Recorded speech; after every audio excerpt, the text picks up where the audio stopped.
Hi, Eugene here. This past weekend was Stan Lee's LA Comic-Con in downtown Los Angeles. Lots of great stuff to see, but I was really surprised to see the original screen-used TARDIS console prop from the 1996 Doctor Who TV movie. This is one of the only surviving TARDIS consoles from the classic series and the only one in the US, and happens to be one of my favorite versions of the console. Paul Salamoff had a booth with the prop. Check him out on Twitter. He's got a lot of projects going on. Thanks again to Paul for sharing this wonderful prop with us, and hope to see you next year at LA Comic-Con. Welcome to Who Knew. We are fans of the current series of Doctor Who, and here we discuss our likes, dislikes, and insights into the modern regeneration of the show. Visit our website, whoknewpodcast.com, email us at whoknewpodcast@gmail.com. Find us on Twitter and on Facebook at Who Knew Podcast. Subscribe, review, and listen to us on iTunes and Stitcher, or our YouTube channel, youtube.com/whoknewpodcast. Today's episode is The Family of Blood, episode 9 of season 3. We pick up right where human nature left off. This episode is written by Paul Cornell, directed by Charles Palmer. It originally aired on the 2nd of June 2007, and the overnight ratings were 6.6 million viewers. Let's introduce ourselves. Hi, I'm Frank. This is Arlene. Hello, this is Auburn. This is Josh. Hi, this is Kelsey. Hi, this is Brian. And this is Eugene. At the dance, Martha and Joan are held at gunpoint while John Smith whimpers. Tim opens the watch to distract the family. Martha is able to get the gun away from Mother and points it at the family, which allows everyone to escape. She meets up with John and Joan, and they all run to the school. John alerts the students and arms them for war as the family and their scarecrows arrive outside the gates. The headmaster goes outside to talk with Baines and Mother, who say that everyone will live as long as they hand over Mr. Smith. Meanwhile, Father heads west to find out what Martha was hiding and discovers the TARDIS. He surrounds it with soldiers so the Doctor cannot escape. Try it, we'll die together, and do you want to risk it? Love those lines. Yeah. Sure, I'm scared. Yeah, do you want to risk it with the gun? Yeah, a scared person with a gun. Is that really what you want someone to be like? And then she's also like, all right, everybody, Doctor, get them out. And John Smith doesn't do anything, and Joan is the one who picks up the slack and says, all right, everybody start moving out. John is kind of useless in that moment. Kind of rubbish as a human. Yes. She says, God, you're rubbish. I also like, too, how Martha's sussing out the Mother character to see if there's any of her friend left in there before she kills her. Yes. Yeah. Very sad, though, that the bodies, those people are definitely dead. Yeah, they're disintegrated. Well, I like how this one picks up, because usually it picks up right where the last one left off, and then it goes into a weird lull as far as pacing. This one just picks right up. We're going to the school, and we're arming ourselves. It keeps the momentum going from the first episode. It's what Kelsey has said before. You have this cliffhanger, and then it's resolved in 2 minutes, and you're on to a different part of the story that has nothing to do with the cliffhanger. And I like that Tim was scared of the Doctor, because what he's seen. And he's seen how menacing the Doctor can be, how powerful the Doctor can be, and how he can use that to kill. I mean, there's some of the visions where they're going after the Rachnos and all that kind of stuff. The Doctor is terrifying. Tim is slowly using the watch to help defeat the bad guys as well. Like at first I was like, what is he doing? Why is he doing that? And then I realized, so he is kind of like, boning up to He realizes it's a distraction. Yeah. I wonder how much of that is Tim and how much is the watch. Yeah, the watch. He did say the watch was telling him to do some of it, not all of it. Right. Yeah, so I think it's a little bit of both. Martha searches for the watch with Joan following her. Joan tries to comprehend what is going on as Martha explains everything to her. Joan leaves, knowing that the students will need her as their nurse. She meets up with John and questions him about his past. She also tries to convince him that the students are too young to fight, but he has no other choice. The school continues to prepare for war as Baines calls forth more Scarecrow soldiers. Hutchinson tells Tim that they might die, but Tim knows they will not because of his vision. He has seen them fight together in the coming war and wonders if having the watch may help them survive. He runs to keep the watch safely hidden and to think. Hutchinson calls him a coward. Every time, son. Going back a little bit. But when they first returned to the school, I think the last thing that Martha said to John is, you're rubbish as a human. And then they get to the school and John suddenly starts calling everybody out. We're gonna go to war or whatever. And the look on Martha's face is just like shock. As a viewer, I was also shocked because it's like the exact opposite, I feel, of what the Doctor would have done. Because the Doctor may have gone somewhere different where he wouldn't be in an area where he'd have danger for the kids. He would have gone back to the school. He would have went to a quarry. Well, I think too, it's the Doctor would still have fought, but in his own way. But because he's been programmed to be John Smith, this is what John Smith is known. You know, he's training kids to be soldiers. He's a teacher. He's living in this time. And then I don't know, you haven't read it yet, but when it comes down to him actually firing, you know, we see what happens. Yeah. Right. He It stays is, true but to it is a time character. period, and he Yeah. is going. These people are coming to kill. This is the best way to fight them. Yeah, but I think it's all part of the persona that's been imprinted on him. Right. And it doesn't hold because when it comes to fruition, the true Doctor comes out. I really like the part where he calls him a coward and he runs off. It's like a callback to the Ninth Doctor. Yes, it's totally a callback, and it's like he's starting to like get some of that courage and that persona from the watch, and it's like he's starting to understand when he said, I wonder if this watch is going to help me, because he's starting to understand, wait, I am going to be a soldier, I am going to do better, and I know that this is going to do something to change me in the future. I don't know what it is yet, but I'm going to listen to it, and I am like, you may call me a coward, but this is the bravest thing to do. So it was just amazing. I just thought it was like such a character building moment. You said it was a callback. Do you want to clarify to Yeah, where? it's a callback to the Parting of the Ways with Eccleston's Ninth Doctor. He has that bomb ready that could destroy all the Daleks and half of Earth.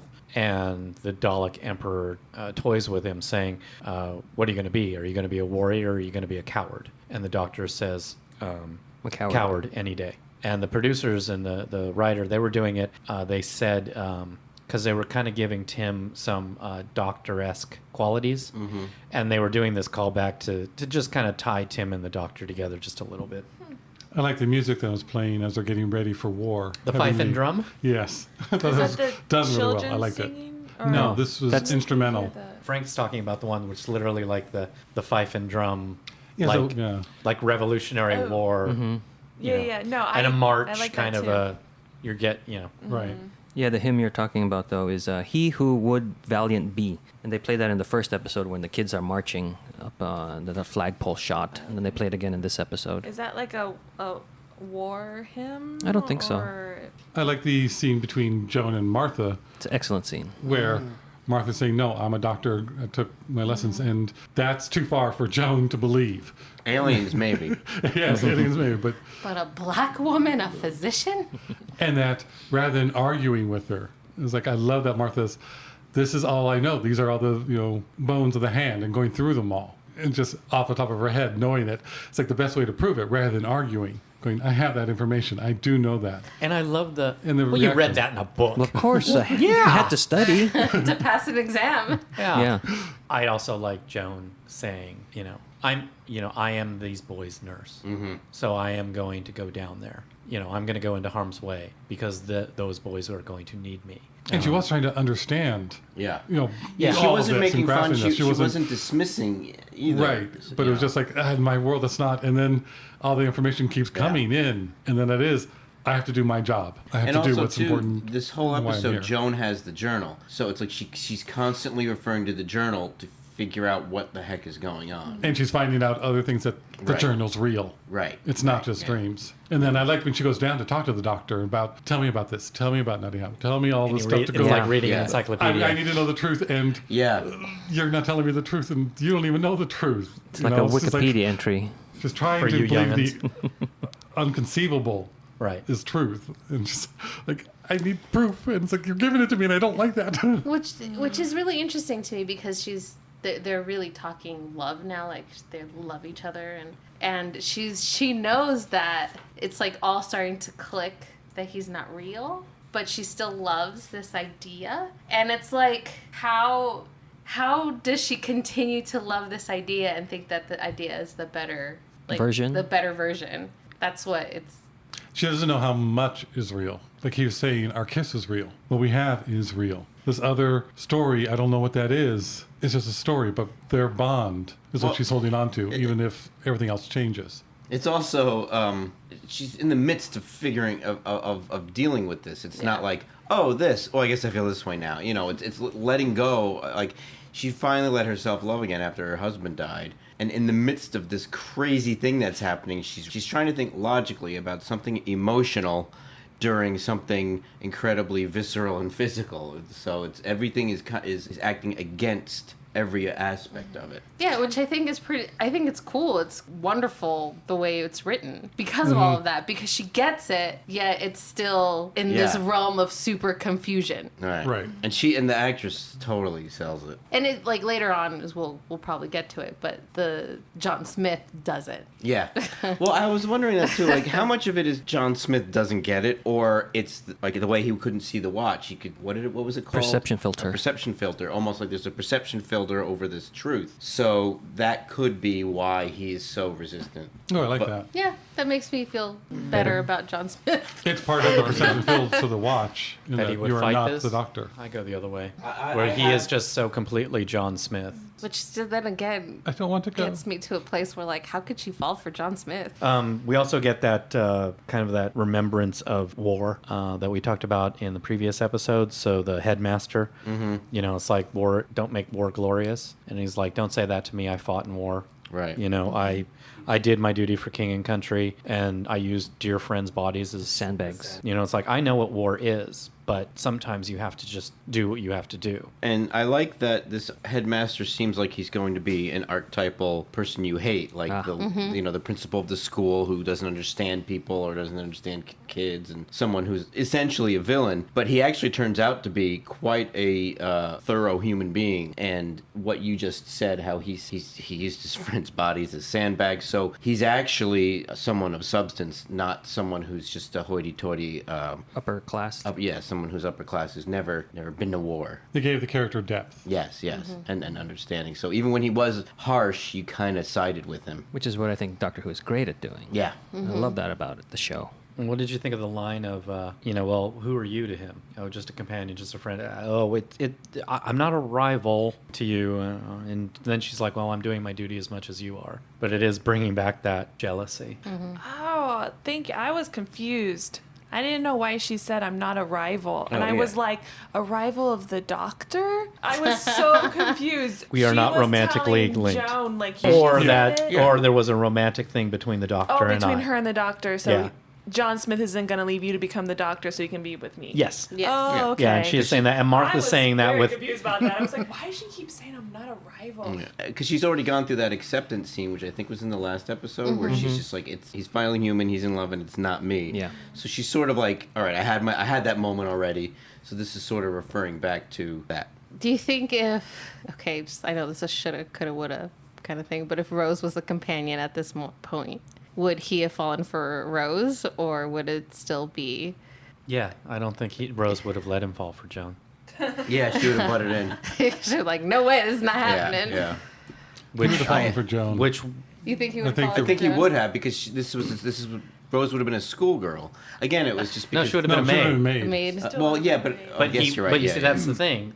But Rose wouldn't have allowed it. No, she wouldn't have. But No. he would have. That would have been his natural instinct. She's like, this watch is opening. Yeah, she totally would have. Yeah. Yeah. Sister infiltrates the school and finds Tim in a hallway. The watch tells him to beware of her, and he knows she is something other than a little girl. He opens the watch and shows her an image of a merciless doctor. She runs away and communicates with Baines and Mother that the Time Lord is in the watch. Their priority is no longer John Smith, but the watch. So Baines orders the Scarecrows to attack. And the image of the merciless doctor is the Rachnos. From That's right. the Runaway Bride. Yes. It was odd to use that as a weapon, the watch. It's like, don't open it, and then do boom. That's funny. I thought it was an odd look choice away. too when I watched it. I thought when he was like talking, I'm like, oh, you're in the form of a little girl. How strong are you? That he was gonna walk up and like punch her or something. And then he opened the watch. I was like, oh. I view it as what Tim is seeing in the watch scares the hell out of him. Right. It's you're a human being. I'm scared to death of what's in this watch. Guess what? Now you're going to be scared too. That's how I view it. That's exactly how I saw it. Because it is scary. Yeah, he's- that yeah. view Yeah. of the doctor is very scary. Yeah, you want to see something scary? I'll show you something scary. Yeah, I took it more literal of, you're an alien. You may have been strong and powerful, but now you put yourself in a little girl. That's it too. You know, so it's like, can It's- you handle this? it's both as a, those. Okay. Tim would be a good companion. Joan would be a good companion.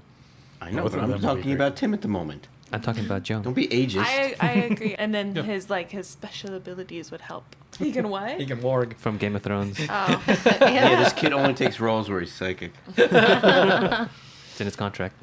The students hold the scarecrows back with rifles and machine guns. After the guns cease firing, the headmaster goes forward to check the bodies and confirms that the scarecrow army is just straw. They haven't killed anyone. Daughter arrives, and Martha, Joan, and John warn the headmaster to stay away from her. The headmaster will not let a little girl roam alone during this fight, so he tries to bring her inside, but she kills him. Baines arrives and reanimates the scarecrows, and they chase everyone into the school. Some of the boys escape and head away from the village, but those who are captured by the scarecrows are brought before Daughter in an attempt to identify which one of them has the watch. Upstairs, Tim opens the watch again, and the family goes on the hunt. So the battle scene is where you hear the hymn, right? No, No, when they're getting ready. Yeah, when they're getting ready. Yeah. And no, No. Oh, the hymn- hymn was the last yeah. episode. No, it's also in this episode. It is. Okay. But I wrote down I think it's here. after the it's gun here. ceased Yeah. firing. So yes, in here. Yeah, because the montage is the fife and drum. Yes, So that's I right. think You're right. This is where it's Right here. placed. I mean, Yeah. that's about impactful that it is the firing and starting. The kids are crying, doing what they're doing. Yeah. And the doctor doesn't shoot. When they're all getting ready, there's that very dramatic shot of him aiming. And the wind's blowing his hair and all this stuff. It looks like, wow, he's really standing his ground and manning up for this. And then he doesn't. At this point, everyone, including John Smith, believes that there are people inside Right. scarecrow costumes. You know, Right. like that's why it's it's such a weighty scene, because these boys think they're killing people. John Smith thinks these boys are killing people, and I think that I think it can be I think you can see it both ways. You can see that John Smith is realizing the weight of war, or it's the doctor deep down in John Smith preventing him from firing a weapon. I think it's both. For me, it's more of the loss of innocence, because these are kids, and then now they're introduced to something that is adult, like killing. And I got that same feeling watching it just now from like Lord of the Rings, where they're all at the council and they're saying somebody has to turn this ring and drop it into the, and then Frodo just raise it like I'll do it, and then you see that look on Gandalf's face like, Yeah. no, it's the innocent is now not innocent. Do you know what the specific direction he was given to play that scene? No, I don't. The specific direction was Gandalf play that as your son has just gone off to World War One. And see, that's why it fits with this scene. But Yeah. it's just so hard for me because the doctor, if he was put into that situation, Yeah. probably would have like jumped over the kids and shot all the scarecrows like instead of them. Like, I will take the brunt of carrying that weight of war and loss and killing instead of you. That's just like the time war. Like, he chose to make that decision. But Like I mean, that kind of like, I will carry that weight. I don't want you to carry that weight. I will Right. carry the burden of all of this. And that's the character of the doctor. And it just shows how far from the doctor John Smith is. To me, that is not a reminder that this is not the doctor. That's a reminder that this is the doctor, because the doctor doesn't fire guns. Right. That's how I took And, it. and this, if we had seen the doctor firing his weapon along with everybody else, that is not the doctor. Right. That is Doctor not hates the guns. doctor. The I think doctor all- hates guns. I think all the other stuff that we were talking about is what we're supposed to think about for the scene itself. But him not firing is the doctor doesn't fire a gun. Yeah, it just seems so cowardly to me. And even like the doctor being deep down inside, like, he wouldn't be in that situation. But he did say he'd be a coward every day. Yeah. But I don't see I the think- look on his face. No, as, to me the look on his face was, does not compute. The doctor needs to fix this. So, but he's John Smith now. So the only thing John Smith knows to do is this path. But he still is the doctor, and his true self won't let him pull the trigger. Yeah. And he doesn't even understand why he can't pull the trigger. Okay, I like that better. Because in Yeah. his face, it's like it's like, how did we get to this point? In his face, I don't see it as cowardice. I do see fear, but I don't see cowardice. But Realization? it's like, loss of innocence. Where that's That me. was Eugene.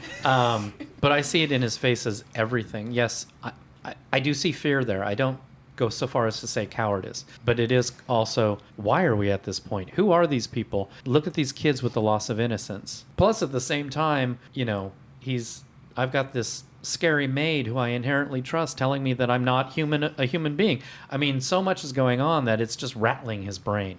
John Smith would fire, or he's not truly John Smith because he's sort of got half of this personas, there are things in place that are preventing him from being a full person. And he's not the doctor because those things were put in a box. So he's not a complete person in either way to be in this moment, to make a worthwhile decision on what to do. And I think that's what the look on his face is. It's all these things that we're talking about put into this man who is frozen with confusion. This battle was foreshadowed in the first episode. Mostly I'm thinking when Tim and Hutchinson were shooting at the dummies, which looked like Scarecrows. straw They were full scarecrows. of straw. And Tim didn't want to, and he's like, no, we fought down in Africa. And Tim turned and said, and they only had spears. Well, I think he was saying that the dummies only had spears, but it was also No, a the It was for that, reference right. to- It was for the fight. And that feeling of we are overpowered, we're using these weapons, and they only have spears is, I think, mimicked in this, where the kids think they're firing at people who are in just costumes without the weapons, and they're all crying and seeing that. So that's the same feeling and thing that Tim was trying to convey. It's like we're firing on all these people who are unarmed.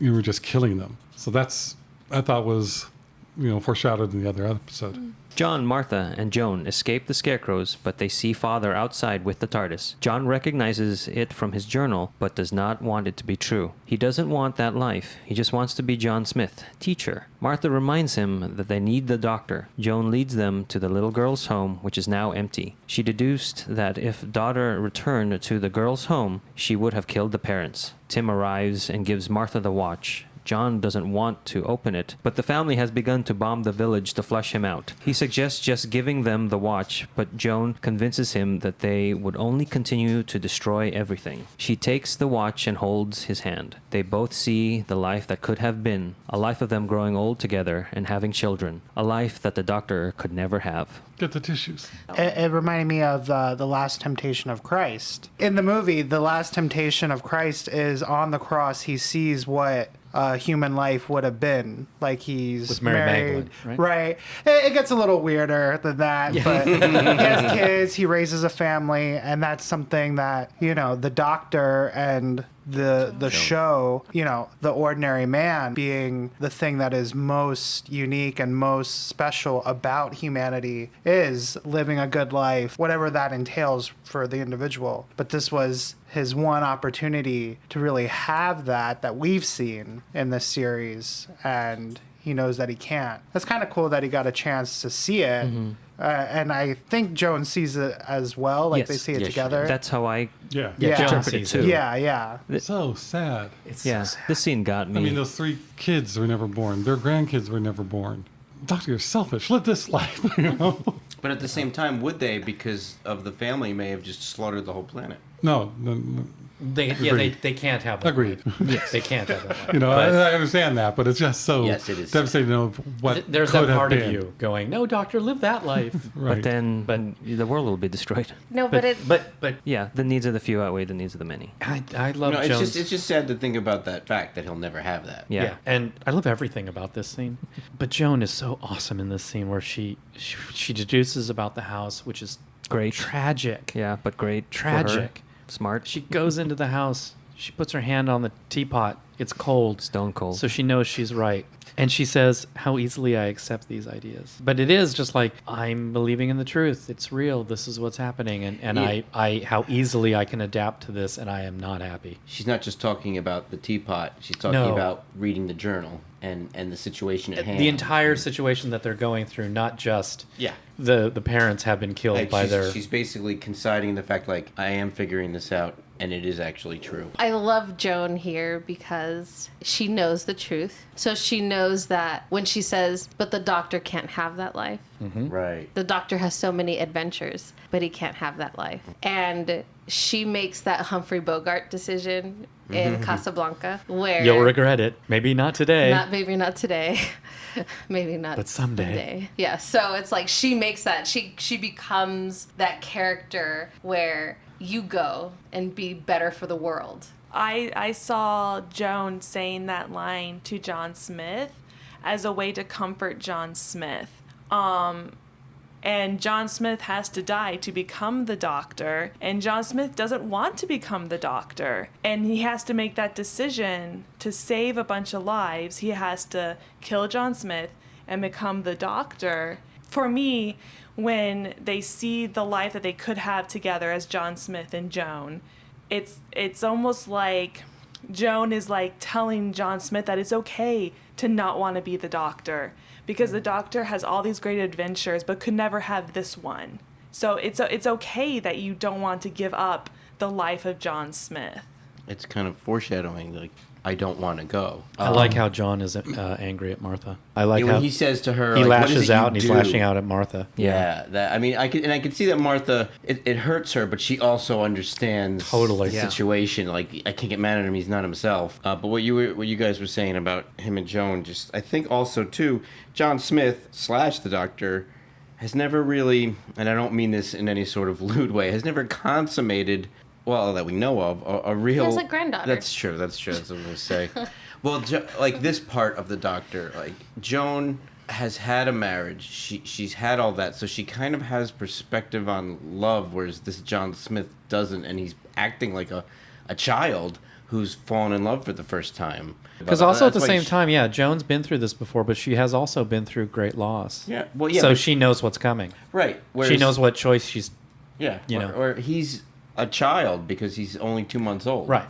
But also, the information he has of the Doctor is it's like it's not something you want to be. Martha's saying, well, he was lonely, that's what he wants me, and that's what you want me to be. Yeah. Tim then comes and says the Doctor is fire and ice and rage. It's like, that's what you want me to turn into, this monster. But he also scared of says the he's Doctor. wonderful. Yeah. Right, and then that's also when Martha then chimes in, and it's her devotion and belief of the Doctor that shows up again. It's like, this is, from her point of view, because she's already gone through the other part seemed like it's more tied to the infatuation. Maybe something can happen. There is love. And I think in this episode, she gave that up. It's never going to be me, but she still has it. So to me, that rang more true, going, if it isn't with me, it's still this person, this entity is something amazing and we need, and he deserves my devotion. It made me think of another Christ-like comparison where if you die, you'll be resurrected, and therefore I will believe in you. If John Smith dies, you will be resurrected as Says a the Jew. godlike As character. the Doctor and now. And there, Said the Jew. Yeah. I was just gonna say that. Well, I'm able to see things objectively when I don't believe it. The makeup on Tennant was pretty good. Oh, the old makeup? I Yeah. did like that Yeah. makeup. I wish they would have given him contacts that made his eyes look a little cloudy. That would have sold it more for me. His eyes look too young. I like the camera look of angle it. where they didn't have to put Joan into makeup. Yeah. Yeah. I think there was more of an aesthetic reason for that, though. I think it was more about this was his story. His story. Yeah. And when he And- starts to remember When he and snaps. talk like the Doctor. Oh, that He was just great. snaps right into it. It's like, that's whoa, good. what a great... Yeah. I mean, he just That was- transitioned yeah, really well. It was like, wasn't whoa, even. It wasn't shocked even everybody. It wasn't even like what he was. It wasn't even what he was saying. It was a total switch in personality. The way he was saying it. The way he was standing, his mannerisms, Ah, and wow. the accent just kicks in. Yeah. The cadence of how he speaks. Yeah. Right. Thank you. The cadence. Is that what he sounds like? But I think everybody, also the actors, played it really well, where it was just a acting bomb that went off, So everyone's reacting to it and looking, Differently. going, Differently. he Differently. is totally different. Yeah. I mean, Yeah. everybody Like, got it. Tennant Yeah. is like, Great. what just happened? Joan is really is this? sad, and Martha is so happy. Yeah. Martha is just like, yes. I What will. was Tim like? Was Tim I don't think there? we saw Tim. He's like, did that just happen? Is that real? Or did anybody else see that? It's like, wait a minute, is that That's not a vision. It's not a Tim's vision. looking at everybody else being like, did you see that too? It's like these reactions are the same, but this one is different. What should mine be? Poor Tim.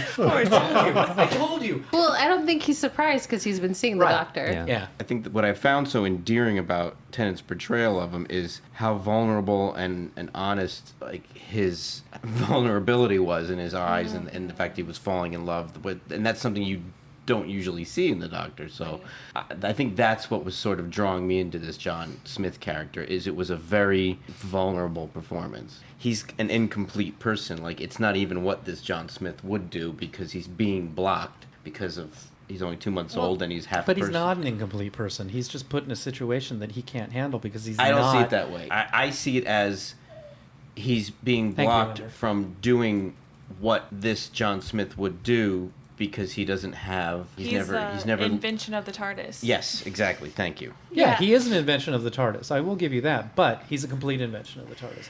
That life that they see, I think, is they would have had a They would have had yeah. a great complete life. But I don't. I'm Their saying kids would have died in World War II. But anyway, if this John Smith wasn't an invention of the TARDIS and put into the situation, I think he would have reacted differently. He may not have reacted as well as the Doctor. He may not have done anything right. But why? Why? What? Why would he have reacted differently? Why would the person? Because why would the I person, think. I'm saying the character that we saw of John Smith. Take everything else away. There's no perception filter. There's no Doctor. Right. You are just looking at a character. Right. What is wrong with this character? I wouldn't watch a show about him. And that's what's wrong with the character. Well, finish your question. I want to answer your question, but finish your question. But that's fine. Nobody's going to make because John Smith is ordinary. Mm-hmm. John Smith is just a teacher in a school, and John Smith didn't go to war. John Smith may go through the actions of teaching kids how to shoot guns, but he was never in the trenches. He was never there using his friends' body bags, but he knows people who does. So he's teaching them. And so when the moment comes, he's looking at all his boys that he teaches and that he has his own sense of caring for them and sees them now shooting people. Right. And in that moment, he can't fire. Right. But in that moment, he didn't. And to me, that's very human. I think that's a very legitimate action for a character of John Smith. Right. I'm not just talking about that moment, though. I'm talking about if he was on the other side and someone else was acting like this, he may start putting pieces of the puzzle together and starting to possibly believe what's happening, as opposed to being so resistant to this impossible idea, as Joan did. Like, I see it as a computer program that the code was put in, but there wasn't code for all of the problems, so there's some troubleshooting that happens in the situation. Exactly. So, like, the ones and zeros didn't fully complete the situation. I see it as the opposite. I see it as the TARDIS did his job too well. I think what Josh is saying, if I can try and middle ground this, is if the characters were reversed and Joan was the Doctor and she, met John Smith, the character himself, John Smith, would have reacted like Joan is reacting. He would have seen the truth of it. Sure. And the reason he can't really accept or see the truth of it was because it's being blocked because you're not supposed to know that. I think You that. don't want to I give agree yourself that's away. what Josh is saying. However, I'm also saying, that isn't the case. For John Smith, it's not Joan. You need to realize this. For John Smith, it's me. Right. I think This is me. I think and it's then, and Sorry. Go ahead. but I think he doesn't want it, and he's in denial, and he's going to fight it as long as he can possibly fight it. Which, by the way, he doesn't fight it the whole way. I think it's a combination of the two. So I think he would have fought it against Joan. The only part I think was the Doctor was not firing. Some of the Doctor was there, and that's why he couldn't fire. That was part of the time, or that was part of it all.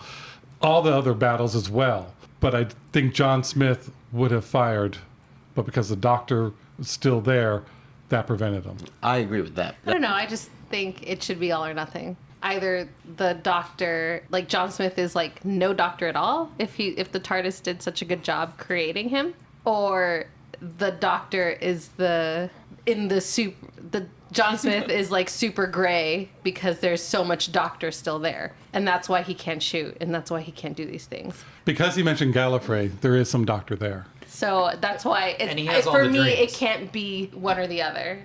For me it can't be that gray in the middle. It's one or the other. He's either John Smith or he's mixed. Yeah, I can totally So see then that. there's no like the TARDIS did such a great job. He's John Smith. I think we know what to ask the viewer at the end of the episode. To lighten things up a little bit now that we've gone into a deep conversation, when they had the table read for these episodes, David Tennant introduced himself as playing the role of John Smith and not the Doctor. I'm going to side with Rose. Where am I? Stuck in another Do you remember me? She's in the book. You know how we're joking about Rose would be like she wouldn't allow Joan? Seriously, think about it. Would Rose want a human Doctor? No. Or does she want the Gallifreyan She Doctor? wants. She wants the Gallifreyan Yeah. Doctor. Yeah. So, I mean, seriously, that just Yeah. kind of went in my head where it was like, no, Rose would be like, ew. Rose wouldn't want John Smith at all. Yeah. Okay, sorry. She's already had Mickey Smith. Yeah, that's basically who John Smith is. Someone who would do anything to be in love. Later, John enters the alien ship, nervously fumbling along the controls, and begs the family to stop the bombing. They smell that he is still human, as he continues to support himself by leaning on the controls. He pleads with them to leave and offers them the watch. Baines takes it and throws John against more consoles. They open the watch, but it is empty. The doctor has already opened it and taken his essence back. He has been fumbling about so he could press all the buttons that will cause a power feedback in the ship. They are all able to make it out of the ship before it explodes. This is the Columbo moment of the Doctor. We've mentioned that before, and this is where it is realized. And then they play that song again, All the Strange, Strange Things, which is great. I think it's beautifully used in this scene. And it's later on becomes theme of the 11th Doctor. Really? I'll have to listen to that again. Listen to it. It sounds very much like that theme. Yeah. Did you catch that the sound effects for the buttons are the clockwork droids? Yes, I did. Oh. It's such a distinctive Now, sound. part of me thinks this is really cool and fun, but visually, he hit every button. The only one that bothers me is when Baines throws him. Yeah, at the very end. And there's that specific cut of Yes. I'm looking and I grab all these. Yeah. Other than that, the ones earlier The than ones that, earlier on, I didn't Yeah, really I'm think alright. much about. Didn't they say that the ship was also acquired or stolen? So Yeah, it maybe, was stolen technology. maybe that's Oh. part of me rationalizing. Oh, I Maybe didn't they catch that. don't know every button. I didn't catch that. Yeah. So what did the doctor do to hide his scent? Ventriloquism. Auditory misdirection. Yes. Auditory What did he call it? Oh ventriloquism. yeah, that's what he said. It's a throwaway line, right, but he I'm said fine it. with it. Something they learned in grammar school. Yeah, I just heard misdirection. I thought he was talking about throwing them the watch. One thing that bothered me about the way that this, like, the transition of this scene, especially with the bombardment of the city or the town, Village. the village, was I would have expected the spacecraft to be in flight for that bombardment. It's like Right. mortars. Yeah, I I thought guess it so. Which was another like World War One Sure. thing. Because then at the time, like, seeing the exteriors of them, they weren't arcing. They were Yeah. like coming from Straight above. down, right. And then I thought that the doctor had needed to use the TARDIS to get up there. It just threw me off that they were still on the ground the first time watching it through. Right. Well, maybe the effects house that did those shots didn't get the note that the spaceship was on the ground. Right, they just heard spaceship. Yes, Got bombardment it. spaceship, yes. It was just a big arch. Yeah. So you only saw the coming down It part went of all it. But the it way wasn't around even the just the world. coming. It was. No, I know. Yeah. I agree with you that Yeah. it was kind of odd. It just threw me off as a viewer in the spatialness of everything. You went This anal. alien's technology, when it fires, it goes up straight and then does a 90-degree Yes. angle. So there are no curves in this. It Yeah. goes like this, and then like this. Yes, exactly. Nicely done for For our auditory auditory. podcast. When you explained it, I showed it. Hand motions were made, and hand motions were also made. Yes. The doctor had gone into hiding, not out of fear, but out of compassion. He pleaded with them to leave, but they didn't, and now must face an ominous doctor. So that answers the question that I think Albert and I had when we were watching this. Like, why did the doctor make the choice between running for 3 months or Oh, that's hiding? right. Or hiding. Yeah, you're right. And it's like, and then I'm like, oh, he hid to be kind, but instead he was like, I'm gonna just hide. Maybe they'll, and I go, Maybe in they'll 3 die months in the die. meantime. Oh, But either that wasn't way, kind either. Yeah, Yeah, I it is say because that that's out just in the loud. normal lifespan. It's their dying their in Well, their instead, lifespan. you could take out half a village with them. Like, see, that's Well, the that thing. was that's- unintended consequences. Sure. But now that I'm saying it out loud, I'm like, it was like I either blow them to oblivion or I make the rest of their lives a hunt They like to hunting. pursue me. No. Yeah. All right. But also, they're Let's- making their choices. Well, and it goes And in he's line- making his. I'm not going That's to actively be the person to kill them. Right. Okay. Doctor doesn't kill. It's a Disney death, you know. Yeah. You jump into the trees and The only good one just is to fall. happen, you know, it's happen all- to choke themselves or hit a rock or It's also the idea of the doctor intentionally doing what he thinks is right and good, but people still get hurt by it. Oops. He separates the family and traps them in places in which they can live, well, exist forever. Father in chains forged from a dwarf star, mother in an event horizon of a collapsing galaxy, daughter in a mirror, every mirror but just out of visual range, son in a time lock as a scarecrow. He then returns to see Joan. She can't look at him because he looks so much like John Smith, but it's not him. The doctor says that John is somewhere inside of him, and when she asks if he would change back, he tells her no. He invites her to travel with him, and they can start again. She declines because John is dead. She wants an answer to one question, though. If the doctor had never come to this village, would all these people still be alive? He doesn't reply, and she dismisses him. So good.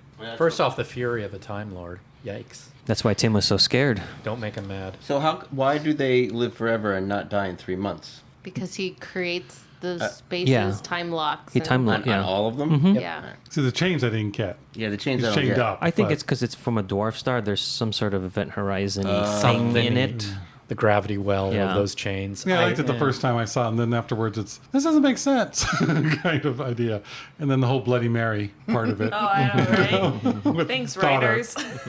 So that explains that one with daughter. Part of is me the one loves looking at all you. that stuff, and part of me thinks it's a lot of Moffatisms. Even though we didn't write it. Even but though it yeah, seems but Moffat-esque, he's doesn't involved with the show. Yeah, it seems very Moffat-esque to make He him wasn't out. at He this wasn't, point. by the Not way. at this He point. wasn't at this Russell point? was is Well, the it showrunner. seems that bit of the Moffatism where the Doctor is so much larger than life, almost godlike. Right. Yeah. I agree. And as a story point, I like it. The story, I love it. I love the It's just- ideas of it. If I wasn't to think ahead about that, I think it's really, really cool. And I think that's why I like both of these episodes is that they're pretty much self-contained. Yes. And my other favorite part of the scene is when she tells him he was braver than you are. Yes. Because he actually died for you, but Yeah. you won't change for him. I think the line was, he died and you just changed. No, What? she. No, we both have it wrong, Josh. He was braver than you in the end, that ordinary man. You chose to change, and he chose to die. Again, it's a godlike thing. Yeah. God came to Earth, became man, Totally. and I then love it. after he dies, He sacrificed his son, sacrifices part of himself. part of himself, and then he goes back to being a god. So, and then having all these godlike wrath, vengeance Yes. to the people that he's You will punishing. suffer for eternity. You suffer for like hellfire and brimstone. I don't know. It's just very like Yeah. godly, ominous power happening there. I love this look that I'm getting. I'm just thinking, yeah, that's a lovely story written by 3rd century people. Yes. Oh, of Made course. up. Oh, it is. Definitely love it. Not 3rd century, probably more like 20th, 20th. I was gonna say 20th, 25th, 30th, maybe a little further down. I do like the combination of this callous doctor coming in, who is sort of the doctor you don't like, but he's also like, come with me. Like, it's almost, he's kind of putting himself on the table and owning his own callousness in a way. So it's this, Yeah, it's there this, is a- it's this distance, but also being totally authentic with being distant. Yeah, it does have a bit of a, there is that moment where it's like the first time he says, come with me, I do kind of viscerally react of, oh no, because he is seeming very, very not John Smith. And then he kind of brings it back down to John Smith is in here. But I think that he wants her to come. He does because want her to come. He sees she would be awesome as a companion and also enjoy learning all these different things. If the situation were different, she would say yes. But she sees him as a murderer. I mean, not only to John, but to all these people because, and her line was just, so what must I look like to you now that you're this great omnipotent being? I'm just a lonely woman. All right. Well, just the fact that too that you would let these people die so carelessly. You would come to this planet on a whim. It's again like religion. You meet Jesus, seems like such a kind, compassionate human being, and then you see the destruction that comes with God. Right. And you're nothing like Jesus. So the and family she's all of- like, ugh. So the family of blood is sort of like the Crusades, which was about the cup of blood. There you go. No, it just kind of shows that I saw a glimpse of you, yeah. and that's the only part I liked. Right. So Yeah, you're exactly. asking me to go with you, but that small glimpse is like too small Right. of who you are. Right. So the rest of you, I dislike, and I Right. don't want to be with Right. you. But it's heartbreaking because she still did fall for that piece. Oh, yeah. And Yeah. and you can see that she knows it. She knows, like, I tapped into that love again, but it's And not. I'm I can't, so and disappointed. even if I did say yes to it, it wouldn't even be there once I took a hold of it. I wonder why the doctor chose to go to there at that time. I mean, it would have worked. The plan would have worked. He had the other, of the 23 notes for Martha that may have done other things. So they didn't affect the people's lives. So in a month, they could have left and not have... Yeah, but death always follows the doctor. We know that. True. But I want to know what other thing were put in position, why he chose Maybe it was the TARDIS that chose because it was it. Yeah, Tim the TARDIS. who, because he was psychic, picked up And maybe that on- was it. It was the TARDIS knew where to land. Or the TARDIS needed to change Tim's life. It's weird because I think of this story and what if Tim wasn't there? The things would have gone to plan. There would be no story. It would have Yeah, gone... of course. Yeah. But you know what I mean? Fine. Nobody would have died. Like he would have found the watch when he needed to find it. Martha would have said, "Open the watch." Or Oh, that's a good it's point. Yeah. the predestination of God that needed to come in and change Tim's life because Tim was going to do something for them. It's just that whole idea that like Tim has a greater purpose. Like he lives all the way Right. to old age Yeah. and achieves got all those something medals. during World War One. Right, like right. he achieves things, probably World War One and World War Two, because he was a Yeah. child in World War One. Yeah. And my heart just goes out for Joan when she says, "You can go," and she dismisses the doctor. It's like that's just so sad. So well done. And there's that moment she does see him and say, "Can you change back?" Yes. Will you? No. And that reminds me of, "Can you change back? Do you want me to?" From the Children in Need special. And it is just kind of like different reaction, different times. Which is the Children in Need The special? one where he He's just regenerated into from Christopher Eccleston, and Rose is like, "No, I don't like this. yeah. Can you change back?" And he's like, and he was so happy up until that point, and that question kind of bursts his bubble. And he's like, "Do you want me to?" And she's like, "Yeah." And he's like, "No, I can't." And this one he can, but he won't. What was the fruit in his robe that Satsuma. It wasn't pears? No. It was two Satsuma, so it was a pair. Wow. No. It was like a Doppler effect. Then Brian, then Kelsey, I wish this. I really wish this was a vidcast. and like Frank and Aubrey got it right away. No. Face palm. No. The Doctor and Martha meet at the TARDIS, where he says it's time to leave. Tim arrives and thanks them. He now knows that his visions are real and knows what must be done. The Doctor gives Tim the watch, which is now just a watch, for good luck. A few years later, during the war, Tim and Hutchinson are in the middle of the trenches, and Tim realizes that it's time. The bomb is coming, and at the last moment, he moves Hutchinson and himself out of harm's way. In modern day, Tim, now an old man in a wheelchair, sees the Doctor and Martha, who are there to honor those who served in the war. Tim still has the pocket watch. I'm right there with you, Brian. That scene just, I don't know. They didn't need to add it, but it's, they got me thinking.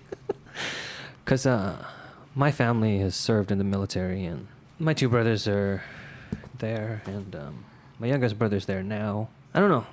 Military has a special place in my heart. So this reminds me of like Private Ryan at that ending, where Private Ryan says to his family, was I a good man? This reminds me a lot of that. Yeah. And the red poppy is for the Remembrance Day. Since 1921, it is to commemorate military personnel who have died in war. And so I think it's great that Martha pins it on to the Doctor at the end. And they used the poppies because there was a poem that was written in Flanders Field. And the author wrote the poem because poppies were the first flowers to regrow in the fields After battle. after the battles. Yeah. And the poppies were red, and it reminded him of all the blood.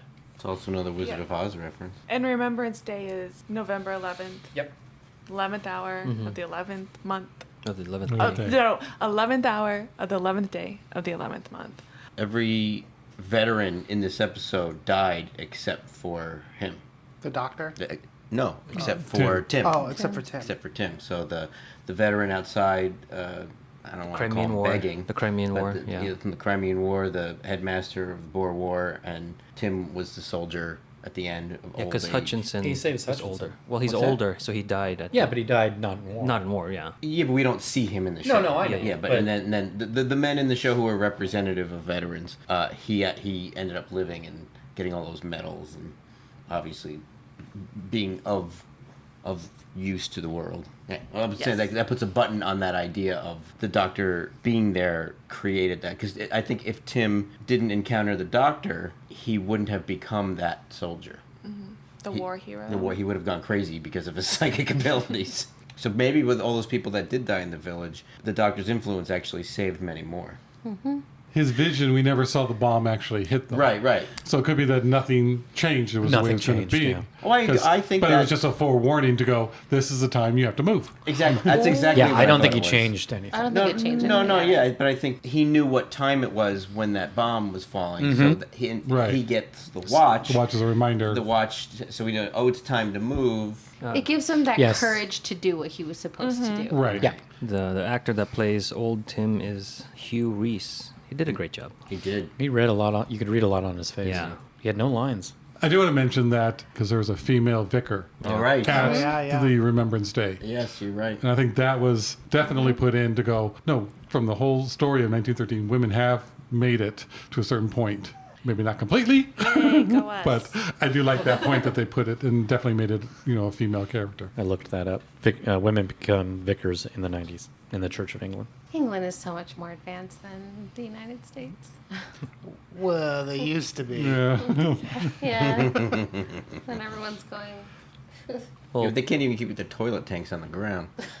this whole story is adapted from a Seventh Doctor novel written by Paul Cornell, who also wrote the screenplay for these episodes. In that novel, it is actually the Seventh Doctor and his companion Bernice Summerfield who are in the roles that are changed by the 10th Doctor and Martha Jones. And real quick, Bernice is from the 26th century and she's an archaeologist. And I think she's only been in novels. Yeah, she And was never on something- TV. Something that I found interesting, a main difference in the novel, is that the Doctor wasn't hiding as a human. Yes. He chose to become a human to study human nature. Yeah. And no pocket watch. There's no fob watch. Did they He's a hide him it's in in a cricket ball. Yeah. Yeah. So that's why the cricket ball in the first episode, when he throws it to save the baby. To nod to that. Yeah. But I think it was Russell who said, no, he needs something that can be opened. Yeah. And so that's how they came up with the pocket watch. And I love that it's a pocket watch. And then the pocket watch is also the inspiration for the Gallifreyan writing. It's all circular. Is it the and- first time we've seen something like that? Not the Eighth Doctor had a pocket watch. I want to say this is where Gallifreyan writing expanded. No, I mean the writing. I mean the Oh type yes, of writing. yes, yeah. Well, like we probably saw Gallifreyan writing before, but I don't think it looked like limited. this. I don't think it looked like this though. But I'm sure they built on what existed before, Yeah. and this is when the Gallifreyan writing explodes into. Gotcha. It's a series of circles. Gotcha. And then the aliens or the villains of this particular story in the novels, they take everything from the human host that they're inhabiting, like the little girl with the balloon. The balloon is part of the alien. Uh-huh. And so they abandoned that idea for, I guess, just productionary limitations. Yeah, like the balloon sucks people's faces. So the clothes are also part of the alien. They kept some of it because she still had the balloon. Yes, Yeah. but the practicality of it Right. was not there. I will say the effects that were used in this were pretty seamless. The light, the force field effect that they used, and even that smoke effect Yeah. in the first episode. It's kind of funny because Russell's idea when this first started was let's have an episode without special effects. There aren't many, but But they used the money well. eventually Yeah. they're like, no, we have to have Gotta do something. something. But boy, the location shooting. Yeah. Oh, the Yeah, it was location beautiful. of this episode and Yeah. the costumes. And this is what BBC excels at. It's Wow. past, old Period episodes, pieces. period pieces. Yes. They all just look perfect. They all just look lived in enough. Oh, Yeah, they I do really love the feel like Doctor's costume. room. Yeah. Does this episode live up to the promise of the first episode being human nature? Yes. Yes. Yes. Yeah, this was a solid Wow. two-parter. I think the first episode was pretty much a standalone episode if you would have changed the ending so it wasn't a cliffhanger. It had so much involved in it that it was a good standalone. And this really expanded on that, like you were saying. And unlike some of the other cliffhangers, it didn't resolve that first part of it in the first few seconds. It really felt like the story continued. Just continued. We're I only don't. halfway through this one big story. Yeah, I don't feel. I feel like a lot of our two-parters, like once we get to the second episode, like new things are introduced that kind of feel like they come out of nowhere because there's no groundwork for it in the first half. Yeah. And it didn't need any padding to stretch it to a full 2 episodes. Yeah. The end probably felt very satisfying because there were 3 endings. It was ending Right. with him and Joan, it was ending with the villain, and then there was the ending with Tim. And then Which there had was, 2 endings. Which had 2 endings. Yeah. So by the time it was over, you felt pretty satisfied. Sorry to answer your question, Eugene. Yes. And Baines Lived was up. much better. And Baines was Baines much was better. much better in this It's good one. to hear. Yes, I think Baines is much better in this Partly, I episode. don't know if they did the fish angle lens as much, or his face wasn't as close. But I think he had more also to act with rather than just giving that look. He is creepy. That actor good at plays playing creepy. characters you're not supposed to Yeah. like. So for all Yes. you know, he's doing his job. Yeah. But you said in the first episode you didn't like Jenny. Me or What? Me Didn't or say who Josh? said who said No, I said that- who said that Jenny is said- just as bad as Baines. No, I didn't say she's just as bad. I said she just had Correct. that same affectation when she gets taken over. But I think that the actress portrays it in a much more effective manner than the actor be. who plays Alright. Baines. Well, and Jenny, you got to see being much. She was a human. She was Martha's friend, Yeah. and she was smiling and laughing. Yes. Seeing the you know, difference between before- those two people was a Yeah. great job. Yeah. But even in that scene where Martha's confirming that they're all dead and not just taken over, Jenny is the one in the forefront. Right. And Jenny has that thing where she's staring right into the camera. And I like that moment where she's like, oh yeah, Jenny with all that screaming. That would be a difficult line to deliver. But I think the actress does it really, really well. Yeah. And I don't think the actor who does Baines could have done that line well. A bit over the top. Now, she's very good, seeing how sweet and nice she was. So when the first episode started playing, and she's this sweet little nice lady, I'm like, oh wow, that's right.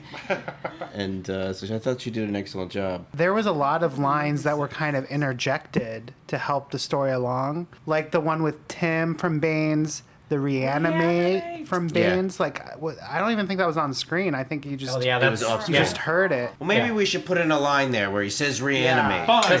Reanimate. Happy now. because the Oh my viewers gosh, are it went in. stupid. Yeah. Yeah. And but the they're same also- probably with the Tim Yeah. line. Yeah. That stuff all happens after everything's all cut and put together, reshoots are over, and someone goes, well, how is the public going to not be stupid? The second part did live up to the first part. And the way I feel is if it weren't for the second part, I would hate the first part. So I think the second part is better than the first part. So more than lives up. It's like amazingly better. So if the first episode was a standalone, it would be one of my worst episodes. Because of some of the things at the end about the father being in the chains and all Dwarf that, Star. I would say it's about a 96-97% lives up to it.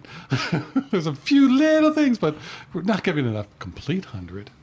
But yes, it does. So that gets an A. I say it lives up to it, yes. What was it that Tim said? He was getting like 96, 95 marks in all of his classes. Well, you should be at the top. It's just a little clarification, though. I think, for storyline, that was a really nice ending for a scary story and how they did it. It just needed a little more clarification. But that's only nitpicking. Somebody's going to find a person stuck in a scarecrow costume when they're leveling off to build them all. Okay, yes, I thought that too until I realized that he froze him in a moment of time. So he's only in that So he's moment. only in that split second. He's not But wasn't he progressing protecting In the the- fields? for that split second. Oh. And I wanted a little bit more just clarification, but that could be just me. That's it's- why that I'm was just saying I was a little that's confused. That's Whole a other second, episode. third viewing kind It's of. just me. This lives up. You've heard our thoughts. What do you think of the John Smith persona? Is he a fully realized person, or are there influences of the TARDIS in him? Let us know your thoughts. Email us at whoknewpodcast@gmail.com. That wraps up Family of Blood. Join us next time when the future becomes the present. You've just listened to an episode of Who Knew? Our wonderful theme music is by Michael Grady. Find him on Facebook. At The Universe Explodes. All our episodes are engineered by our very own Auburn. Find me at auburnbinkley.com.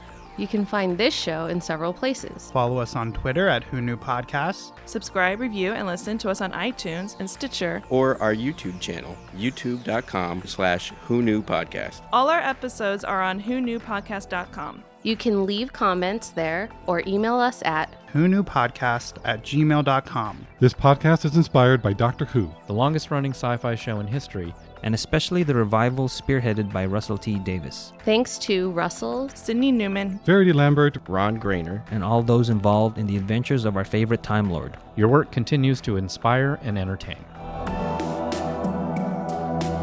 Is it okay if I talk with my mouth full? No. Podcast? Please continue chewing. But chew right here.